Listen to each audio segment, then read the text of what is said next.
I'm Miles Carter, and I'm here to speak out loud what you've been carrying in silence.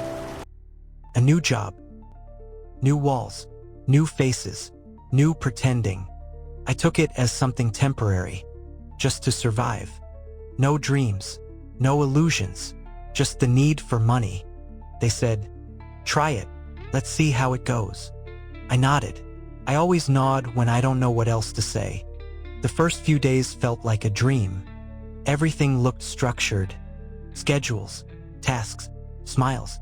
People were polite, too polite. And I thought maybe it won't be so bad. But deep inside, something itched. Too calm, too nice. This won't last. A week passed, then another. The smiles faded. Tasks doubled. Hours shrank. The word temporary quietly vanished. Suddenly, I was the guy who just gets it done. When someone quit, I covered their shift. When someone called in sick, I was already there. I was still the new guy, but somehow already irreplaceable. Started showing up first, leaving last. Sometimes, not leaving at all.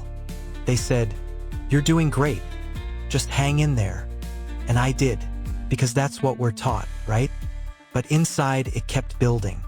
Every later, every just this one time, it scraped at me like sandpaper. And one day I realized, nobody says thank you. My thank you gets lost in the air. And their "we appreciate you" is just a gag order.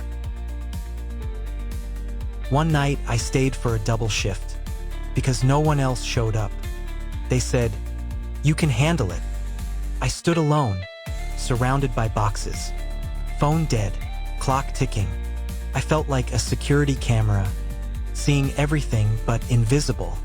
And that's when the thought hit me, if I don't show up tomorrow, will anyone notice? The answer was cold. No, they'll just call someone else. Started waking up in anxiety. No alarm needed. Like my body didn't want to go back.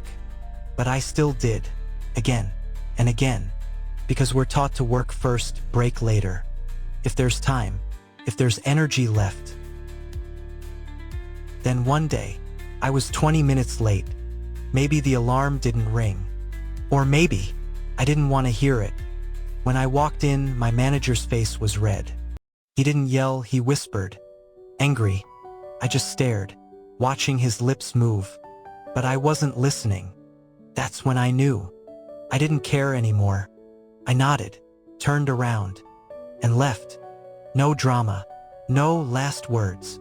Just walked out the door, caught a bus, headed anywhere but work.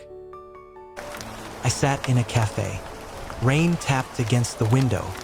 I asked myself what I felt. Shame? Fear? No, I felt free. Fragile, uncertain, but free. They used me because I let them. I believed patience would earn respect. Instead, it earned more shifts. Silence isn't always strength. Sometimes it's a chain. Today, I chose to say no. Not loud, not dramatic, just loud enough for me to hear it. I'm Miles Carter. Not a hero, not a fighter, not a savior. Just someone who finally got tired of being quiet when he was being walked on. If you're in that place now, I won't tell you what to do, but know this, you have the right to walk away. You have the right to demand better. You have the right to be a person, not just a part of a schedule. Thanks for listening. I needed to say it. Maybe you needed to hear it.